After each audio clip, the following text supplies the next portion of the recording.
In the beginning, when the world was young, things were probably a lot easier for the romantic sort like me. Back in those days, when the world was young, if a guy like me, the romantic sort I mean, well, say a sort like me just so happened to come across a nice young Neanderthal girl who maybe catches his eye for, let's say, one of the usual reasons. Let's say a girl with a little less hair on her chest than some of the other Neanderthal girls. Probably just an infectious mange or whatever. But back when the world was still young, all a sort like me had to do to express his affections to a girl with a mange like that was just go out and kill a large mammal, that's all. Slay a mastodon, say for example. Or a saber-toothed tiger, maybe. Mastodon, saber-toothed tiger, doesn't matter, either one, whichever happened to be in season. Let's review. Go out, kill a large mammal. That's all a romantic sort had to do back then. Nothing very complicated about that, is there?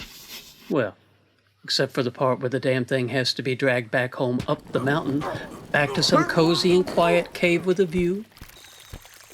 That could be a little tricky.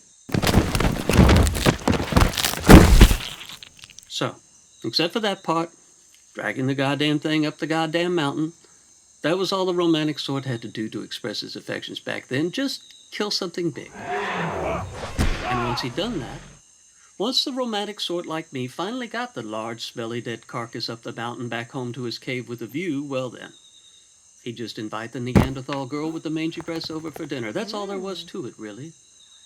Pretty simple arrangement.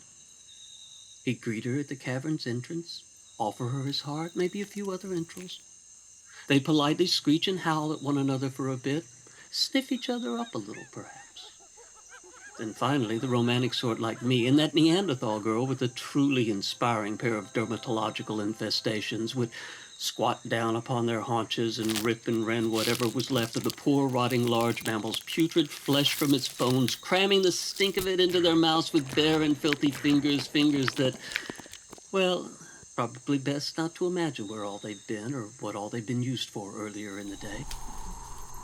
It was courtship without complications. No salad forks, no table manners, no civilized aberrations to befoul the ritual. Just scarf the damn thing down raw like that, the way God intended. If things went well, they might suckle the blood off each other's fingertips afterwards. Under the moonlight, maybe. Simple, romantic dinner for two. Back when the world was still young. But nowadays you can't even find mastodon or saber-tooth on a menu anywhere. I don't care how nice a restaurant you take her to. Damn, it's a pretty fucking good milkshake. Scientists say they don't really know whatever became of all those great beasts. But science, well, I don't think science truly understands what sort of enormous appetite for romance the young world used to have.